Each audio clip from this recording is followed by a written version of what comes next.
Welcome back to Relationship Wednesday. I'm your host, Chris J. Atemo. We are on Talk to Pastor Chris right here on Life and Style on your favorite TV station, KTN. Well, I hope you have your friends watching. You've got all your colleagues who are watching. Whichever place you are in, let somebody know that they've got to tune in and watch. Because this morning, I've got this panel together with me, and we'll be talking about something that has been, talked about the past few months. Domestic violence and emotional abuse. That's really something. I want to hear your views. What do you think about that? I know right now a lot of things have cooled down, so there's a bit more of sober talk about that and sober thinking about it, so the emotions are aside. But I want to hear, what do you think causes that? And that's what we're going to be talking about with my panel right over here. Let's talk a little bit about coaching before we get into this domestic violence. What does a coach do? Well, a coach helps people create a roadmap to find a fulfillment for themselves. All right. Okay. Is that a simple or a complicated definition? No, that's a simple definition. Simple. All right. So, coaches, emotional abuse, domestic violence, emotional abuse. Where does that start? We have become too busy in our lives. We don't care about each other. So the gap widens and widens and widens. So with the time, the love that was there is not nurtured. So anytime somebody does a small mistake, it is approached with a lot of weight. Shida ni serikali imepatia wanawake kichwa sana.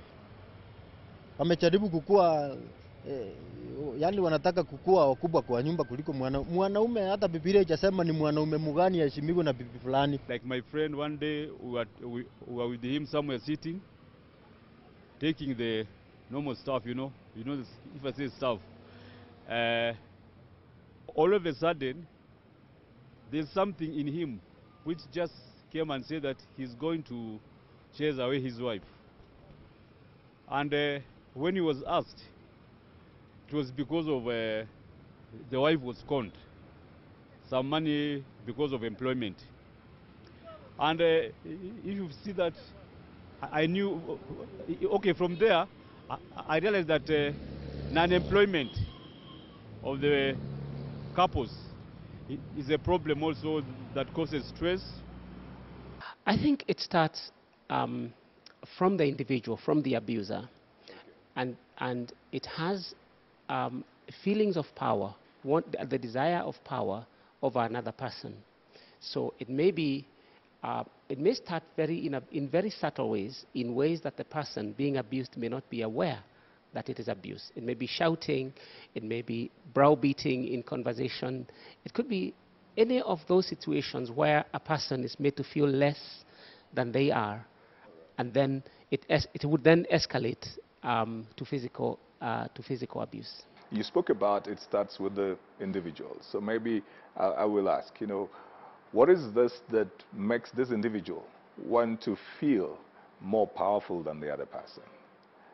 What is this need that the individual has?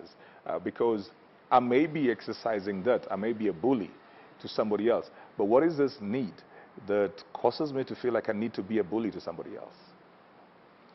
I think sometimes I am seeking an identity. I need you to know that I am here. Maybe I am the head of this house, I am the provider, I am stronger than you. So I need you to acknowledge me. So sometimes, probably as a team is saying, that it starts from a personal level. I have a problem that I haven't dealt with, and I feel like some people around me are responsible, so I need to hit at them. I need to release something, or I need a vent to release that anger, or whatever it is disturbing. All right, Dr. Sugar. Now, I feel the starting point is self-esteem issues. Self-esteem issues, then secondly, temperament. For instance, if you're a choleric and you're not even aware that you're choleric have tendencies to be bossy. They have tendency to be domineering. So, and a lot of people have low self-awareness. So if you don't know your temperament, the possibilities that you could exhibit, you exhibit it without knowing, and you feel it's normal. All right. You want to say something again? Well, I think it's what my colleagues here have said, the ego in a person. And it may be a man or a woman. Abuse is not limited to men or women.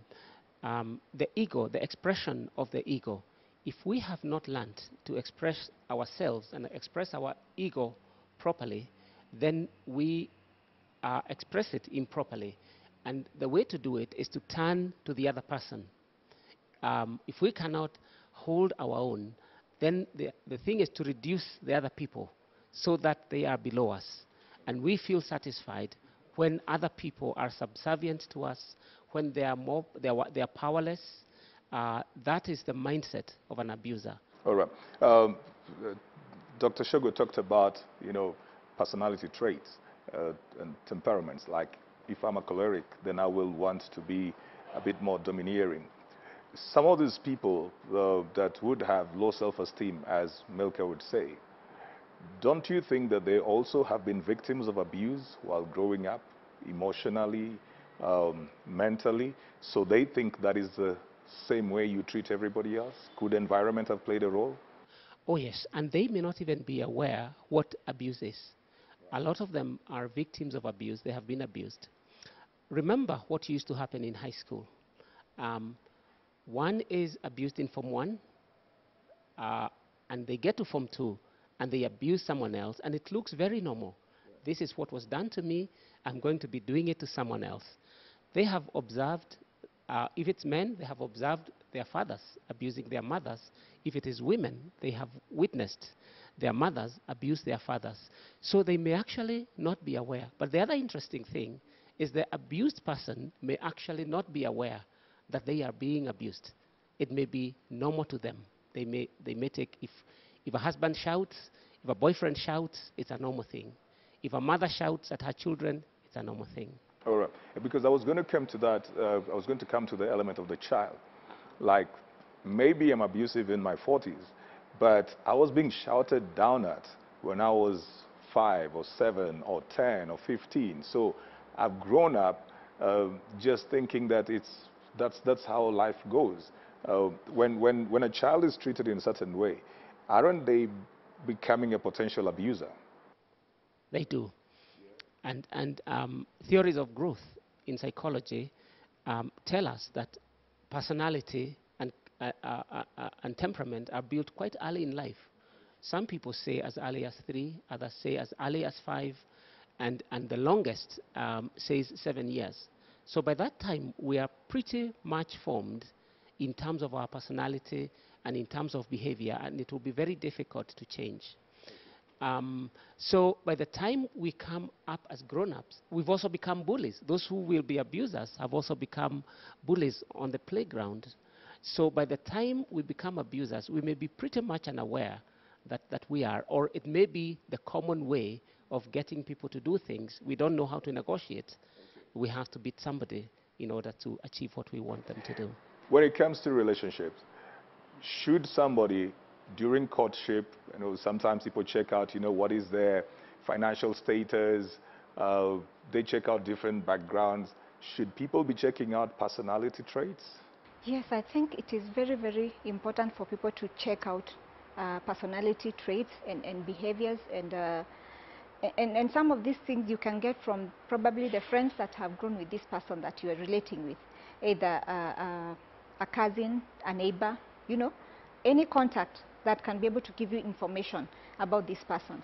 Because you find you have gotten into a relationship, and as you are in that relationship, or even into a marriage, that's when you start discovering this person is a violent person. But it didn't start that time. It has been there, but it needed an environment or a condition where it can now be exhibited, Yes. You want to say something? Yes. Now, beyond relationship, there's something called emotional intelligence. And there are 5 elements of emotional intelligence. The foundation of emotional intelligence is self-awareness. So everybody as a human being, if you don't want to malfunction in any system you find yourself, including relationship, your level of self-awareness must be high. Now, she mentioned about personality. There's something called personality profile testing. There are a lot of free of them online. You answer it truthfully, it will show you a reflection of who you are and where you can work and how you function and your weaknesses. There are expensive ones that you pay, but if you type free personal profile testing on Google, it's going to bring you a lot of options that I feel every human being, if you don't want to malfunction, has to take a personality profile test. Because you need to understand yourself before you understand the other. All right, all right. These cases, you know, Milka mentioned that sometimes you need to know about somebody from the friends that they have had. With ladies, in most of the cases, when a man has broken up with somebody, and then the lady will want to come to you, and you are now the new person in this man's life, and the lady wants to tell you that man is abusive, I'm not very sure that most ladies will pay attention, because they will think that's just a jealous ex. And so there is the first ex who is thought to be jealous. There is the second ex that is thought to be jealous. How does one go about it? Are you supposed to find out about your current person from your ex in case you're seeing certain traits? I don't think so. But there is a myriad of sources. Okay. When people are relating and they're going out together, even before they get married, you will see how a person treats other people. Even people that they do not know, on the streets, on the road, the waiter in the restaurant. Another source is how those people treat and respect their parents and the people that they grew up with. Down the road, one will be able to listen, get all the senses, listen, watch, smell. One will be able to tell that this person does not respect others or wants to dominate or control other people. And those will be some triggers that will say, this might not be the right person. All right, Dr. Sugar. Now, another thing I want to talk about, in our present dispensation, in this 21st century, we live in a knowledge economy. Knowledge is the strongest currency. Another thing I realized is we really need to know ourselves and how people are made up. I know that there's something called alpha male, alpha female. If an alpha male and alpha female should be in a relationship, there's going to be issues. And unfortunately, if two of them are not aware that alpha is alpha, this one wants to have her way, this one wants to have his way. But the moment you understand, knowledge is power. And actually, knowledge is not power. It is applied knowledge that is power. So with the knowledge that, okay, I'm an alpha, she's an alpha, somebody has to slow down for each other in order for them not to have friction. But you know, coming back to what Timothy was also saying about there are many ways of discovering whether somebody is abusive or not. You look at how they treat other people. I've remembered this is my confession, one of the only things that I've ever tried as a novel of late, I was flying back home. I stumbled into something that I'd had people talk about much, which was 50 Shades of Grey. So I stumbled into this novel because I'd had people talking about it. So I was curious. And I took this book, started reading on the plane, and it has been on my shelf for the last 4 years or something. I couldn't go on. Because there are people also who are very good at putting up a face elsewhere. But they only exercise these traits in the relationship. Like if you ask the parent will say, that's the most quiet person I know. You ask anybody at work, they say that person cannot hurt anybody, cannot harm anybody. But in their relationship, they're very abusive and nobody can believe you. What's the recourse? If I am relating with this person that everybody believes is a very good person, but I know that they're very abusive in here, what's the recourse? I think there will be some triggers. For instance, people who are depressed may not come out you will not see their traits completely. But one will be able to know this person seems depressed. They don't come out. They don't share. They don't open up. And so there might be something hiding in there that is not openly expressed. So I think in a relationship, one will be able to look at the outward expressions, but also look at a person and say, how much is this person at peace with himself or with herself? If they are not at peace with themselves, there could be something hidden in there that will come out when they are provoked, or when they have to speak, or when they have to come out. So I think you both look at the external behavior and the history and what they are capable of doing that we see, but also you look at what is hidden. Okay. It's easy to deal with a case where, or rather it's easier to deal with a case where somebody is physically abusive. But how do you deal with the emotional abuse? To deal with emotional abuse, I'll still go back to knowledge. All right. I'm a knowledge person.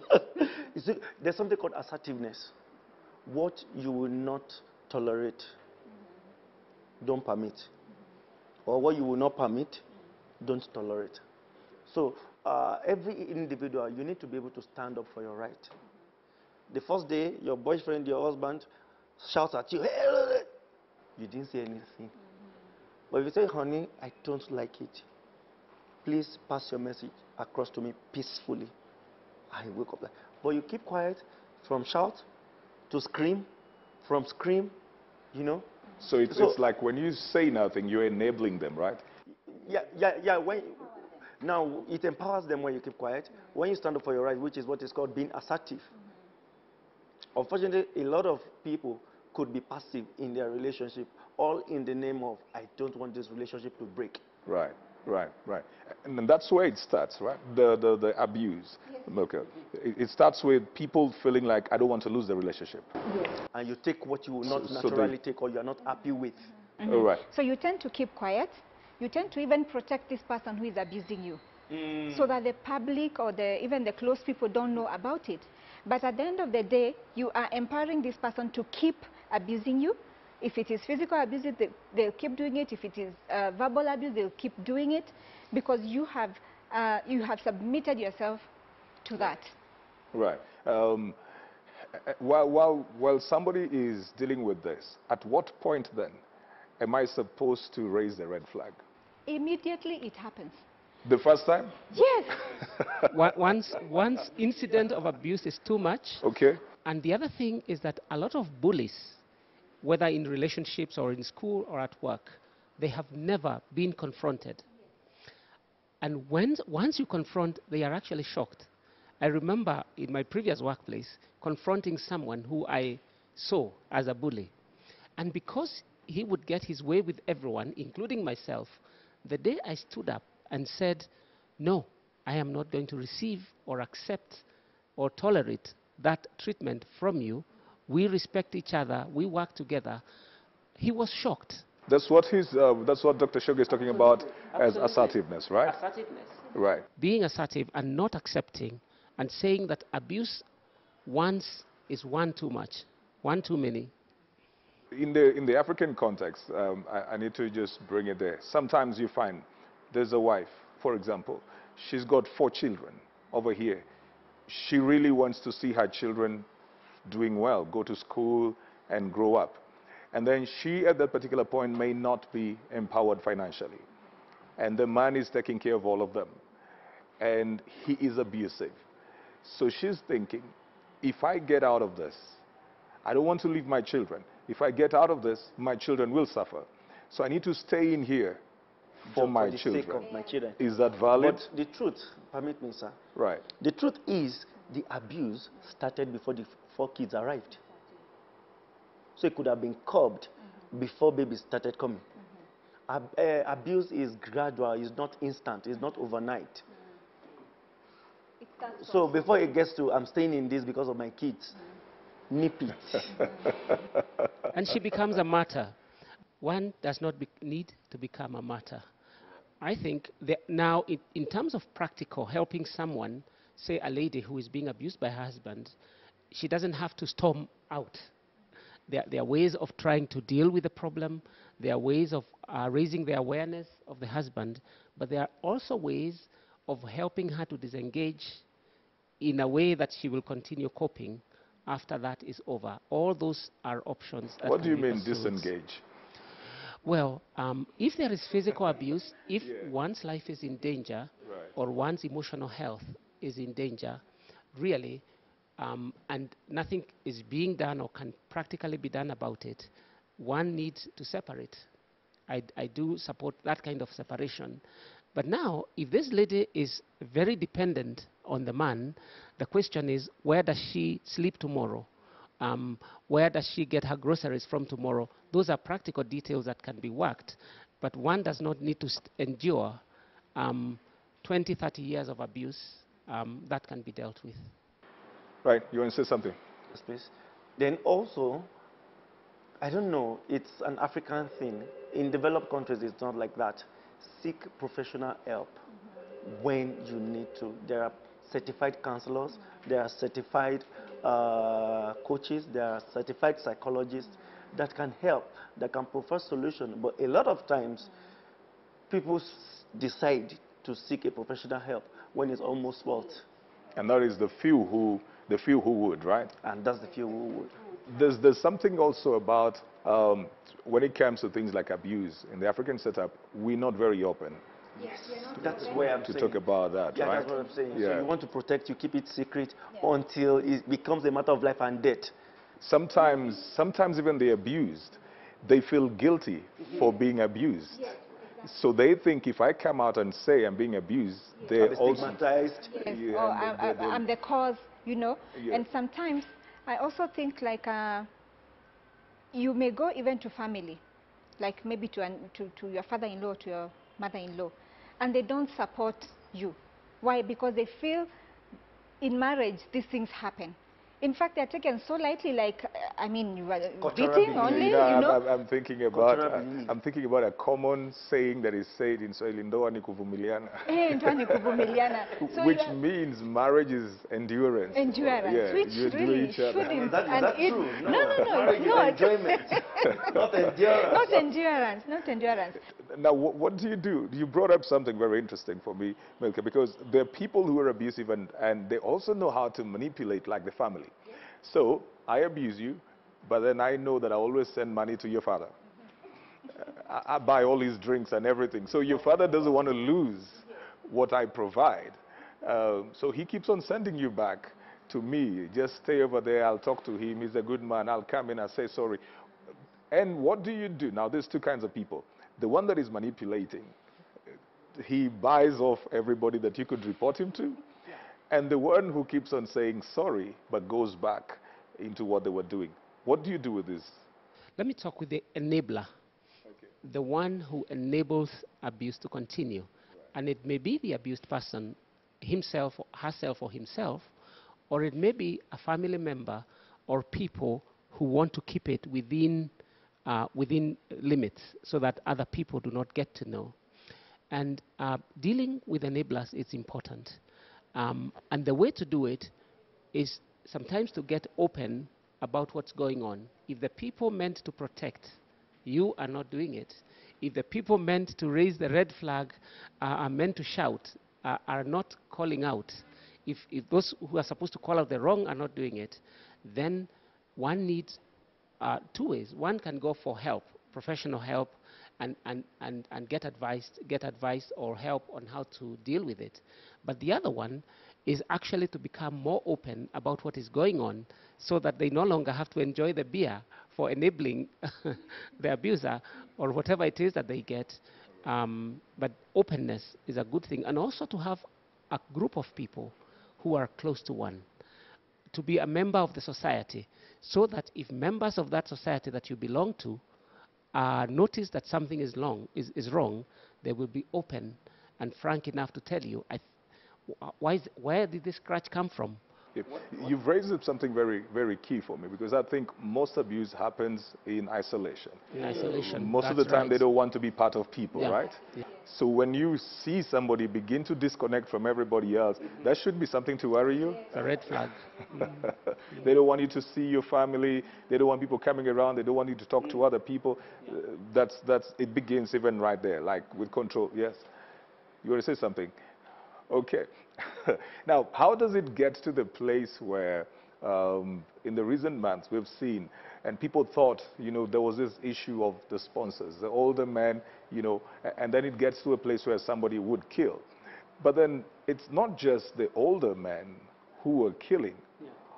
Even the people who are the same age group, they do that. You find somebody has been hurt by somebody who's just their age group, so it's not even an age thing. How does it get to the place where it becomes violent to the place it is fatal? How does it get there? An abuser, a killer, is not defined by age, by gender, by economic circumstances, by yes, by status, whatever it is. An abuser is an abuser, plain and simple, and it will happen in the slum, and it will happen in the most most posh part of our city. So, how does it get here? I think it's what Dr. said. It starts way back, or we could see it sometimes in the person, or we could see it in their relationship. The thing is to nip it in the bud, to stop it, because it is very, very difficult later on. We just regret. We just said, this man just seemed angry. We did not know he would do something like this. Or he just used to behave this way, or he was a little explosive, and we didn't think that he could do something like this. So it is important we raise the flags early in a relationship. The thing is this: I would say don't get into a relationship that has the potential for abuse.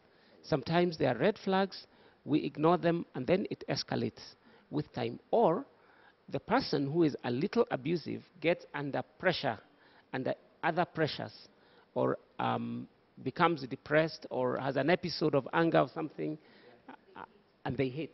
So, is there a way that, you know, it grows into they want to do more? I'm just thinking, like, initially they start with the shouting.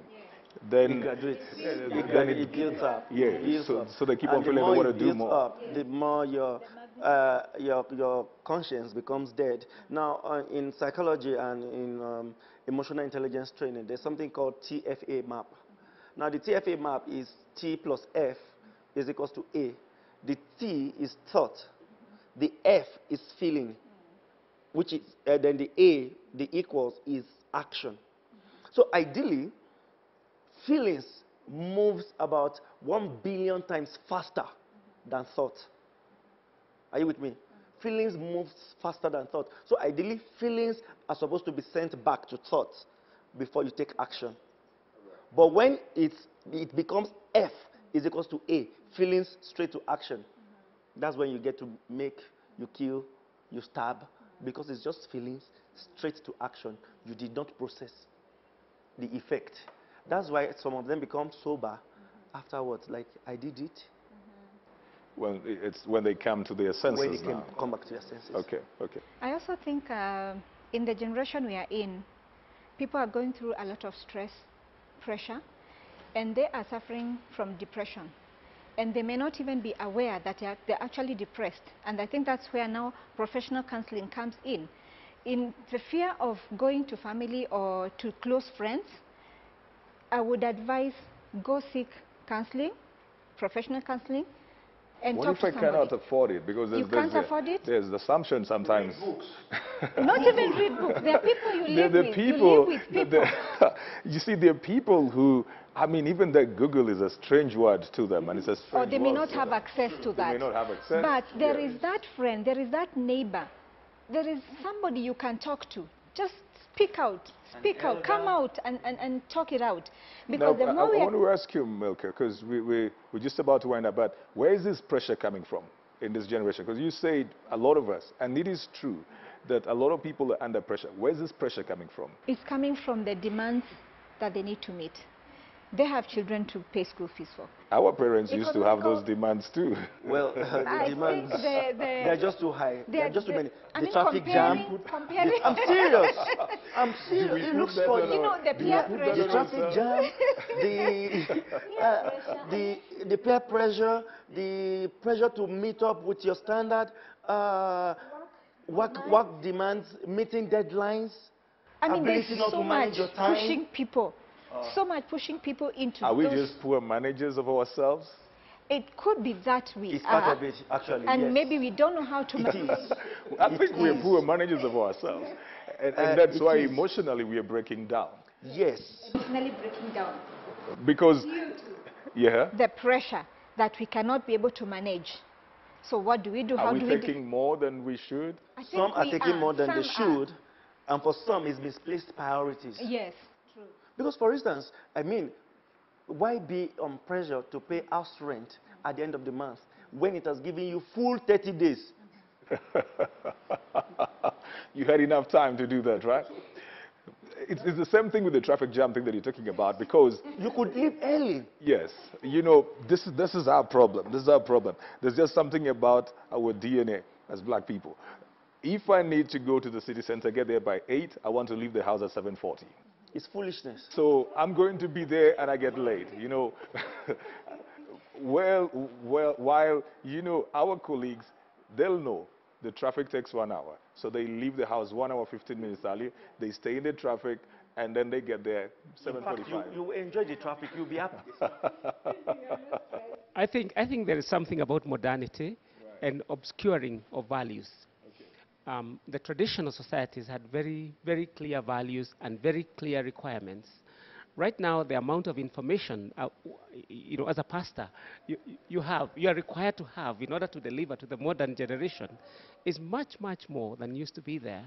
So there is demands to perform. And it's not just information. You know, in the older days, a pastor would wear the same suit for 1 whole year, nobody bothered. Right now, you just try to put on 3 suits the whole year, they're leaving you. Yes. Yeah, because, you know, he's struggling and all that. So, but we have to manage our pressure, right? We have to manage our pressure, and eventually we are responsible for decisions that we make. Whether we are the abusers or we are the abused, we are eventually responsible for the decisions that we make. And I'm going to agree with the panel today. Look, if you are in a relationship and you can tell that you're emotionally being abused, you are physically or mentally being abused, you need to seek help.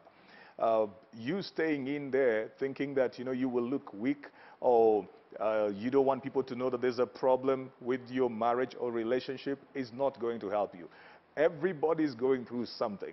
You know, we have perfected the art of painting a very good image. We all are very good at putting our image out over there on Instagram, on Facebook, you know, on Twitter, and we want to look like we are succeeding. The problem is that mostly we compete and compare ourselves with people who are also cracking, and we're all competing in showing how well we are doing. So I don't know that Timothy is having an issue, so I'm trying to impress him, not knowing that Milka has an issue, and I'm trying to impress her, and Dr. Shogo too. And so each one of them is also afraid of coming to me to say they have an issue because they think I'm doing well. Yeah, and we are all struggling, and we all want to look like we are fine. That's why you need authentic relationships. Don't allow your family to be cut off. Have a sense of accountability. Have people who can storm your life and find out what's happening. But the moment you begin to realize that somebody is a potential abuser, you need to raise the flag. Well, that's all the time that we have had. You know, the contacts of these coaches will be on the screen, so that if you need to get in touch with somebody personally, then you can talk to them, because some of you are beginning to see those trends and you don't know how to come out and you need help. That's why we are here. So you'll get, you know, how to follow them on social media, and maybe their phone numbers, you will get that. Maybe you just write us also on KTN Life and Style at sanamedia.co.ke, or you could inbox the KTN Life and Style on Facebook. You could inbox us and we'll get you the details so that you can talk to them and break the abuse. That's all the time we've had for today. My Style Story is coming up next. Don't go anywhere.